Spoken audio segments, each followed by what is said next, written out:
Hey there, guys.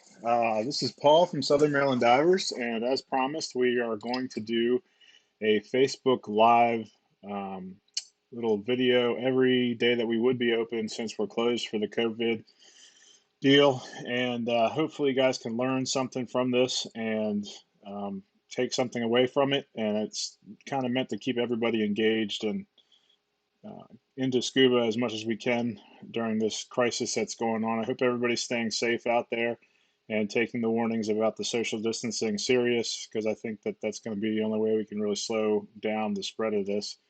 And lots of information out there, and I guess it's hard sometimes to filter through what's true and what's not, but um, we'll make it through it. We'll be back diving before you know it, and we'll be here to take care of you for all that. So today's lesson or talk is going to be on yoke versus din connections. And we're talking about yoke versus din. We're going to talk about the valves on the tanks as well as the first stages that you have on your regulator sets. And that's important because they're not completely interoperable. So we'll have some hands-on here in a second. I set up the video as well as I could to try to be able to capture exactly what I'm talking about. But please feel free to comment on the side of, there should be a comment section somewhere, whether you're on your phone or on your computer, and ask questions. I'll be able to answer questions as we go along, and happy to answer anything. So not trying to make this too long today, but we'll see if we can get through this without me yabbering too much. So let's see here. We're going over to a tank, and we're going to start off talking about the yoke connection on a tank. And so this is probably what you learned with for your scuba class. It's called the yoke connection. It's the most common valve you're going to find on a tank throughout the world, especially in travel destinations like the Bahamas or Florida or anything like that. Very, very common connection. It's probably what you learned in your class. And I'm going to show you a few things about the yoke valve that you should know about when you're considering whether you're going to get a yoke or a din first stage with your regulator setup. So for the yoke here, what you have is, this is the valve itself on a tank, and then the O-ring sealing surface where the first stage from your regulator seals to the tank to be able to receive air is actually this round black piece you see right here. That's an O-ring. And so when you seat a yoke, let's see, this is the first time I've done this connection. So when this video, when you seat a yoke regulator first stage on the yoke valve, there's this round piece on the inside here of the yoke regulator, and that piece actually seats. See if I can get this so you can see. That piece actually seats here onto the O-ring right there. So if you look, there's the O-ring. There's the seating surface I was telling you about right there. And it actually seats on there, and then you just hand tighten it down. If you tighten it down anymore, you can actually pinch the O-ring, and we don't want to do that. So hand tight is fine. Once you pressurize the tank, the first stage, by opening the valve, the air to the valve, it's going to put a lot of pressure on that. You wouldn't be able to get it off if you tried.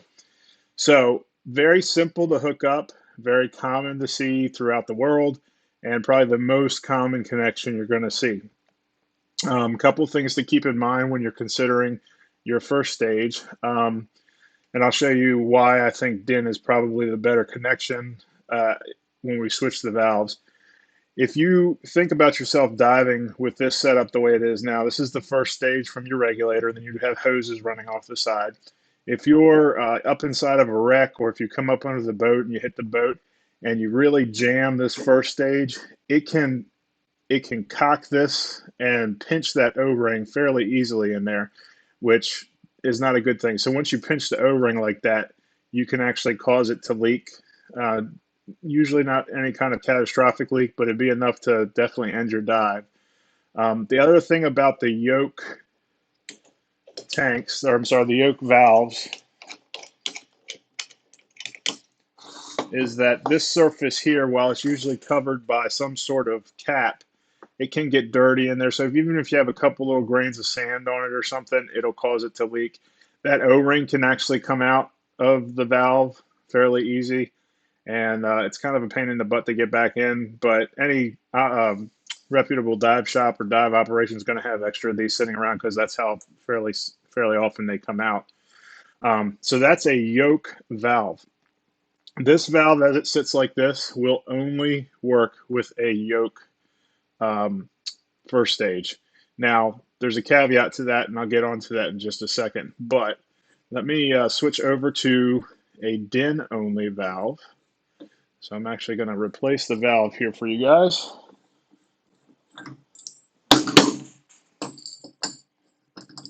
I'm not going to screw it all the way in because we're going to just take it off in a minute. So this is a DIN-only valve for a tank.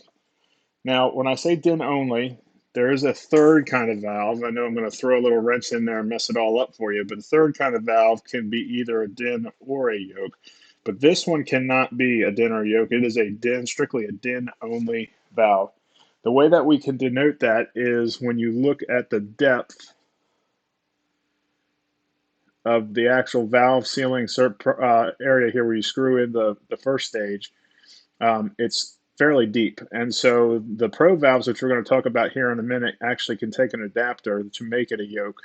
But if you tried to screw that adapter into here, it would actually thread fine, but it would go so deep that you wouldn't actually be able to seal a yoke first stage on it. So you can see on this valve, there's no O-ring in there, right? So no O-ring on the valve itself. The difference being that your O-ring is actually on your DIN first stage. So this is a DIN first stage. You would normally have hoses coming off of each side. And you can see the threads on this piece right here. That's what threads down into the neck of the tank valve here. And then the O-ring is right here. So it stays on your first stage. And it seats. The thing that makes DIN a little bit more reliable, in my opinion, is that O-ring that I just showed you seats all the way back in the back of this valve. And so we'll screw it down here and show you. So when you screw this all the way down here, that O-ring is actually seating on the very, very back of the valve. Now that's hooked on there correctly. So that O-ring we just talked about is actually all the way back here in the back. And it's seated in there really, really well. So even if you were diving through a wreck or you came up under the boat and accidentally hit this first stage pretty hard, it's very, very, you would have to bend the whole tank valve and everything to get, you would really have to do something to get that O-ring pinched back there. So that's one of the advantages of the DIN valve and the DIN first stage is that they seat all the way back in the back there. Very, very secure connection. You'll see the DIN first stages and DIN valves more in technical diving. However, it works just the same as a yoke one does. So if you're looking at getting your first regulator set up, I would consider getting a DIN first stage just because of that better connection. And a lot of places do have DIN tanks. For instance, we have tons of DIN tanks. Most of our steel high pressure tanks, high volume tanks are all DIN, or they have the pro valve, which I'm about to go over in a second. So you're probably saying, well, Paul, you just said that yoke is the most prevalent connection. That yoke valve I showed you is the most prevalent around the world. And I do a lot of traveling, and I don't really want to take the chance of not being able to use my regulator set down in wherever I travel to. Well, the cool thing about the DIN first stages is that you can get a simple adapter. This is like a $35 adapter, and if you look, that looks just like the inside of that DIN valve that I just showed you. It was just a pass-through. So with this $35 DIN adapter, it's a DIN to yoke adapter, you can take and screw it onto your DIN first stage. And remember, I just told you this is a yoke-only valve. Well, now you have a yoke first stage, even though it's natively a DIN first stage. With a little adapter, you now have a yoke first stage that can hook up to a yoke only valve. So with a simple adapter, you carry it with you. You can use it on yoke valves as well. What we just described with that adapter does not go in the other direction. So what I mean by that is a yoke only first stage like this cannot be adapted down to a DIN valve. It can't be adapted to a DIN. You can get kits to actually change this over to a DIN first stage. But if it comes like this, it's a yoke first stage. You cannot adapt this to a DIN without having the regulator actually torn apart and then put together with the DIN hand wheel on it. So no backwards compatibility with this guy, but with a DIN first stage, you can use that simple $35 adapter and make it a yoke first stage. That'll work on any yoke tank. Now, it should be just as easy as that, right? However, there are valves that we carry, and they're fairly common. They're becoming more common. A little bit more expensive in initial purchase, but they're called pro valves, and that's what this guy is. And you probably say, well, what's a pro valve mean? Well, if you remember when I was showing you the DIN only tank valve, it was fairly deep. In fact, let's see if I can do a side-by-side with that. So if you look at the connection there, let's see if I can make it. See how much difference there is. This is very deep here, and this one's just a little bit shallower. It's still a DIN valve. So the O-ring from the DIN regulator would seat all the way in the back here. Still a DIN valve by nature. But what Pro Valve means is that you can add a simple donut adapter here. And really all this is an O-ring in the back that seats in the back of this DIN valve.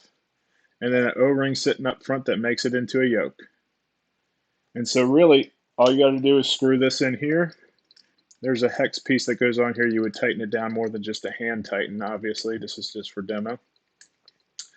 And so now your DIN valve has just become a yoke valve. Called a pro valve. Not all valves are like this, so that's something to keep in mind as well.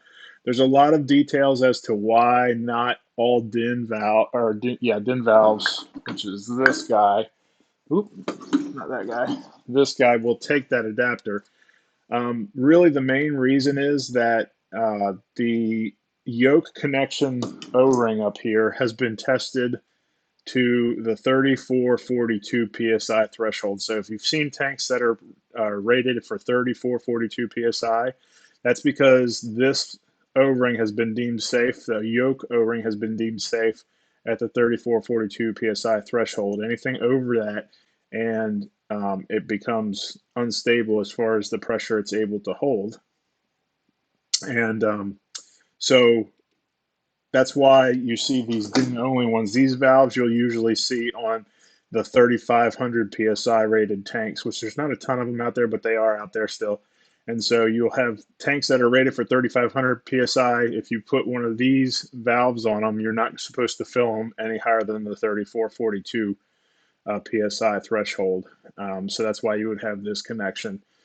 As you can see that it seats further back and it actually is able to hold that more pressure. So that's a pro valve.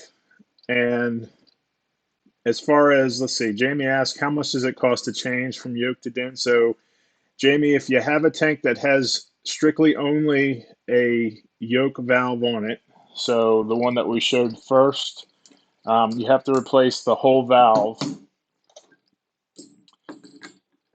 with either a pro valve or a DIN valve. I would suggest the pro valve.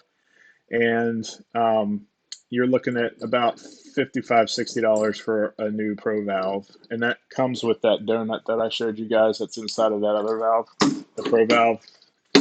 It comes with the donut. So you would just throw the donut in your Save a Dive kit, your tool bag, whatever. Keep it with you if you ever used it. If you only ever plan on using DIN ever again, then you could toss it in a box somewhere. So, yep. Jim says it doesn't look like the DIN first stage screws in as far as on the Pro valve as it does on the DIN only valve. And that's correct, Jim, because this right here is shallower. It's not going to screw in, the first stage is not going to screw in as far as it does on a DIN only. That doesn't mean it's not secure, because you're still got a lot of threads in between. You got a lot of threads in there between the O-ring and where it's backing out. It's not going to cause any problems with your first stage or anything like that, but it does not screw as deep into it. So, I mean, if you're really fine-tuning stuff and you're really trying to get a super, super low profile, I mean, you're really kind of nitpicking at that point.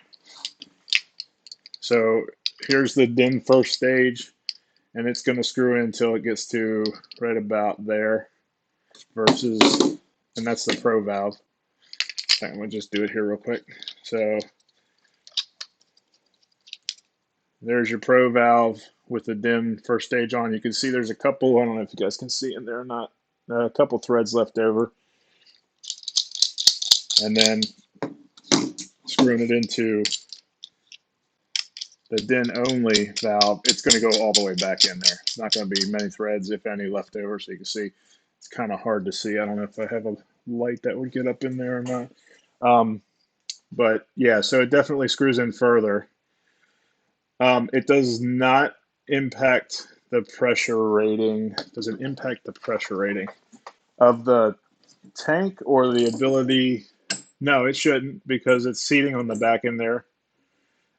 You should not have, if the dive shop's following the standards, you shouldn't have a 3,500 PSI tank with a Pro valve on it. It should be a 3442 PSI tank, and then it should be filled to the 3442 PSI. That being said, having been diving and filling tanks for a long time, we've routinely filled them over 3442 with the Pro valves, and they seat just fine. It's not going to cause any problems, if that makes sense. Is that what you were asking, Jim?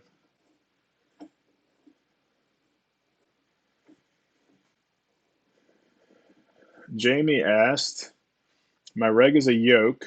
Can that be changed, keeping my purple reg? Just changing the hardware. Yes, Jamie.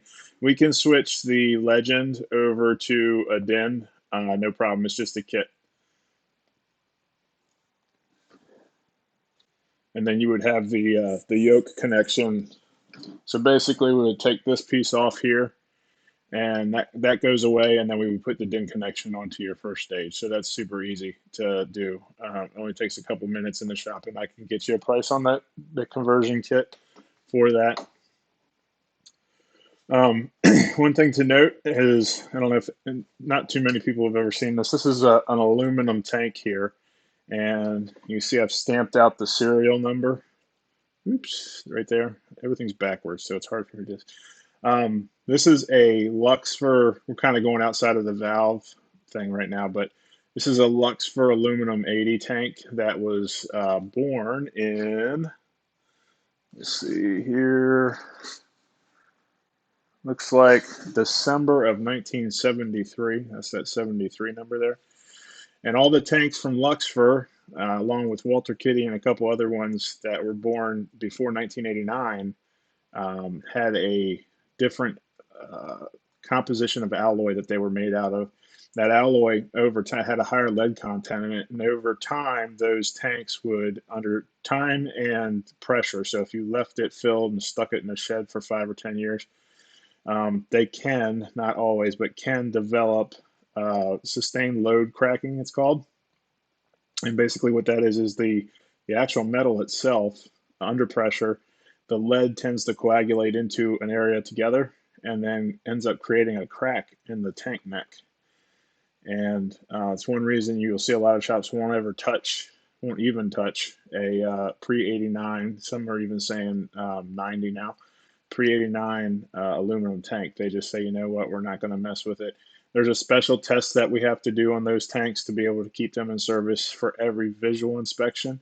And it includes sending a small electrical current and a tool down the threads. And then that electrical current, if it's broken while you're backing that tool out, it shows that there's a possible crack in there. This tank was actually had probably one of the prettiest sustained load cracks that I've ever seen. And so when we condemned it, I asked the guy if we could keep it. He said sure, and I ended up taking it. And one of Charlie Isley, one of our instructors, actually got it cut for us.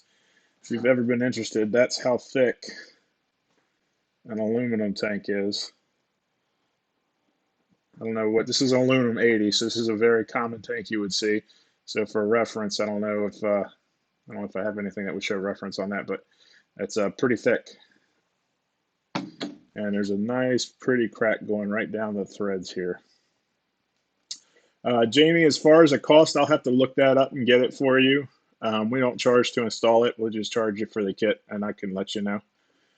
If you think about it, shoot me an email about it. Any other, let's see here. Jim says, I would assume the DIN O-ring seats better on the valve than saddle O-rings. Boat tanks almost always leak. So if a boat has pro valves, running a DIN makes for a better seal. Yes, if the boat has pro valves and they're willing to pull that donut out, I would say ask them to.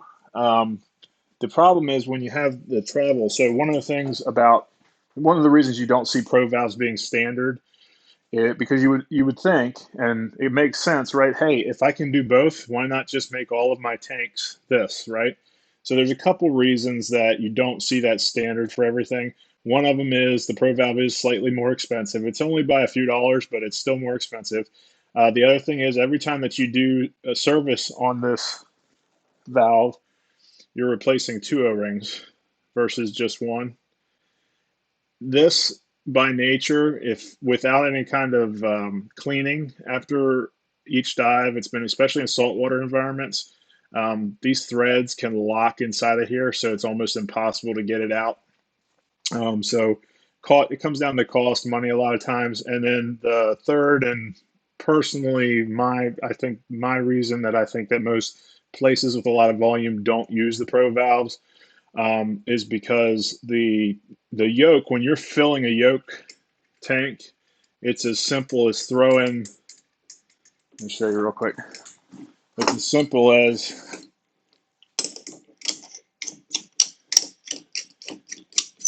there you go. That's the fill adapter coming off of the compressor, and now you're filling the tank. Versus the yoke, I'm sorry, the DIN, it takes a little bit of time. So watch, and now if somebody's got a DIN, I gotta screw that hand wheel all the way in there, make sure it's seated. It takes a couple extra seconds. Personally, I don't think it's a big deal, but I don't do volume like those places that are filling 100, 200, 300 tanks a day. Speed I think, is one reason that you don't see the pro valves that common. And then obviously it comes down to a lot of its cost. So how's everybody doing out there? Is everybody staying safe? You got all stocked up on your toilet paper? That's a joke, by the way. Let me switch to the scene here. Guys got to have some more questions than that. This is like one of the most commonly requested topics I cover. I had a little YouTube video on it, but it wasn't a really good one, so hopefully this one will be able to replace it. I know it's a lot of information, especially when you throw the caveat in there with the pro valve that messes everything up, makes it super easy um, to kind of mess up the polarity of just a yoke versus DIN. But in all honesty, if you can do a DIN, if you can get a DIN first stage and buy one of those adapters, you're covered either way. So if you go someplace and they have DIN tanks and you want to use DIN, you're good. You take the adapter off. If you go someplace and all they have is yoke, you throw the adapter on. It makes it super easy to have that flexibility. Whereas if you bought a yoke first stage and you wanted to have that flexibility, well, you're bringing it into the shop. We're going to have to take it apart, put the DIN hand wheel on it, convert it over. It just seems to make more sense to start with DIN and then carry that adapter with you. We don't actually, I have a couple of them in the shop, but generally most of the time after I tell people the advantages of DIN, they'll end up going with a DIN. There's really no disadvantage of doing a DIN first stage with the adapter. I mean, it's a $35 adapter, so if it were a more expensive adapter, it might make sense. Let's see here. Headed to spring yard work is getting done early. I bet it's nice and warm out today. How often does the DIN O-ring get replaced? Jim, that would depend on the number of dives. I would say every year when you get your, so for instance, when you bring it into us for service every year, whether it's an inspection or if it's a rebuild, it's going to get replaced. And then obviously, it's always good practice to kind of do a visual inspection when you remember, if you remember back that far, back to your open water class, they always told you to kind of take a look at this O-ring and make sure that it kind of looks good. You would do the same thing with the DIN first stage. Every time you go to hook it up to a tank, it's suggested to go ahead and just inspect that O-ring, that one that's on the end of that. And this one's super easy to replace too. It'll pop out fairly easily and a new one will go in. There is a like 3 cents difference in the cost between the Yoke O-ring and the DIN O-ring. And then, of course, if you're diving somewhere that's DINs aren't very popular, you might want to keep a couple spare DIN O-rings with you just in case, because they might not have a bunch on hand. I haven't seen that before in the years of diving that I've been doing, so I don't suspect that that's too common, but it could. So yeah, the answer to that is if you inspect it and you see something that you don't like, whether there's a nick in the O-ring or there's some extra dirt on it, or every inspection or rebuild it gets replaced. And then I would say probably every about 100 dives, it's probably just good practice. They're cheap. It keeps, for safety wise, just swap it out with a fresh one. You can get them really, really cheap and keep extras on hand. Rich, thank you for keeping our lights on. Can you imagine everybody stuck at home without electricity? It would be even more mad chaos. We'd actually have to talk to each other and like do stuff other than electronics. Hopefully the video is coming through okay. I've been messing with this software and obviously the audio is. How can you tell the difference between a yoke and a DIN O-ring? That's a great question, Jamie, and it's actually really simple. So probably be best to show you. Let me switch over the scene here. Probably the easiest to show you on this. Because your this donut adapter, all it's doing in a pro valve is moving the valve from a DIN to a yoke. And so if you look, that's the DIN O-ring. So it's pretty wide. It's a little bit thicker in diameter. And then there's the yoke. So it's smaller in diameter, a little bit thinner DIN and yoke. If you put them side by side, they're super easy to tell the difference between. That's a really good question. And if you did end up getting some tanks of your own and you had the pro valves, it would be a good idea to have a couple of each of these O-rings, because these O-rings aren't immune to having issues as well. The donut O-rings, these are just the same exact O-rings that you would find on the yoke valve or on your DIN regulator. And so these are not immune to having nicks or dirt and stuff on them. So if you do end up getting your own tanks or something like that, it might not be a bad idea to have, a dozen yoke O-rings and a dozen DIN O-rings.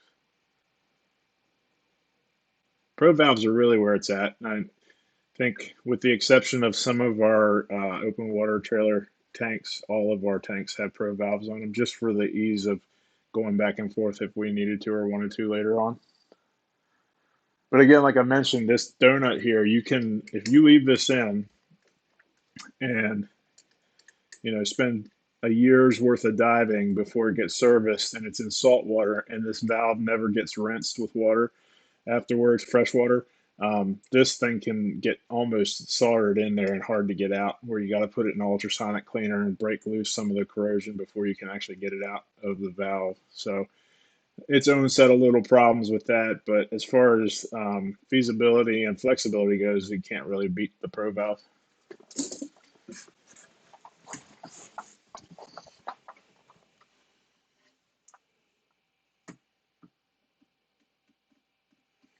Well, I think that's about it. I don't know what the next, any suggestions on the next topic? I know Gary asked me to do a Facebook Live on the difference between balanced and unbalanced regulators, and that might be what we do next. Kind of thought about doing one on the Megalodon ledge as well, like kind of showing you guys how exactly the boat parks over top of the ledge, how you get down, where to go once you get down, the procedures that happen once you get down to the bottom. Thought that might be a good one since the Meg Ledge is super popular with us. Speaking of which, they're almost all full. So if anybody's watching, please, please, please let us know if you want to get on one, or if you find the date that's full, we can put you on a standby list. We occasionally have somebody that needs to cancel out for some reason or the other, and you'll be able to fill that spot. But um, Jim, I knew you were going to speak up on that one. Yeah, let me put something together, Jim. I gotta find. I have a Wacom tablet here that hooks up to my laptop, and I'm trying to find some software to where I can draw like on a piece of paper, but then screen capture it to be able to show you guys, because that's gonna be the easiest way for me to show you exactly how it works is to draw like the water in the boat and the lines going down and all that stuff.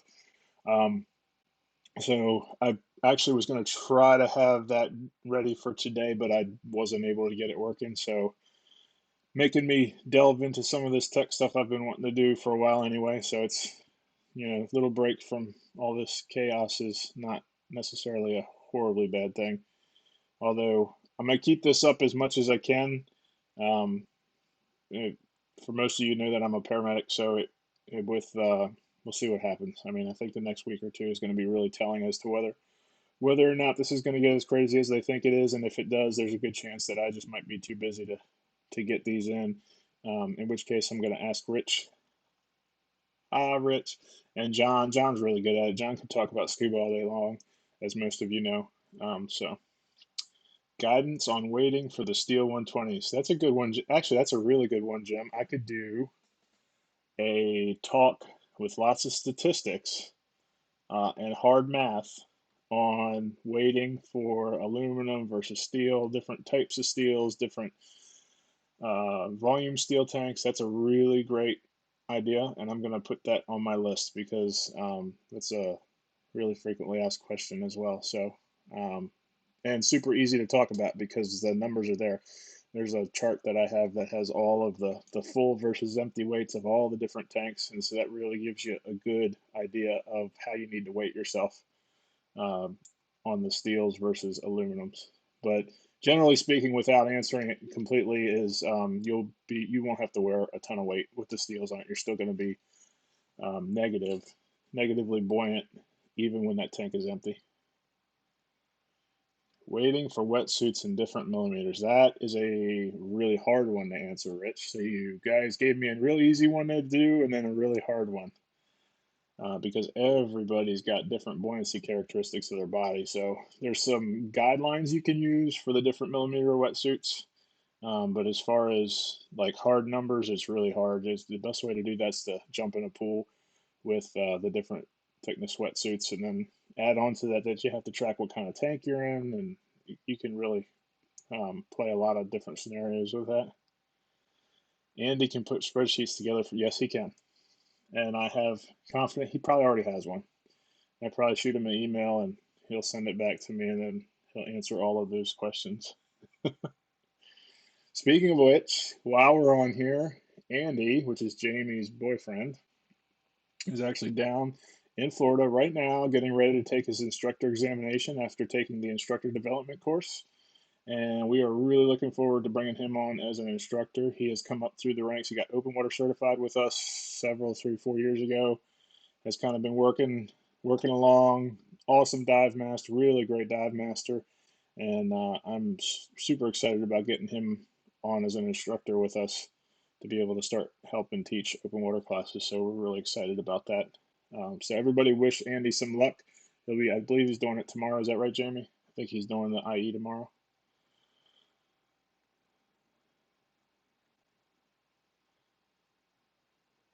This thing is not as quick as you would think.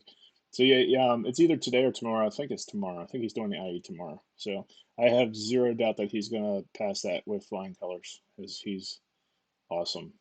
So he reminds me of myself as I was coming through the instructor stuff. All right, guys, I think that's it for now. Oops, other hand.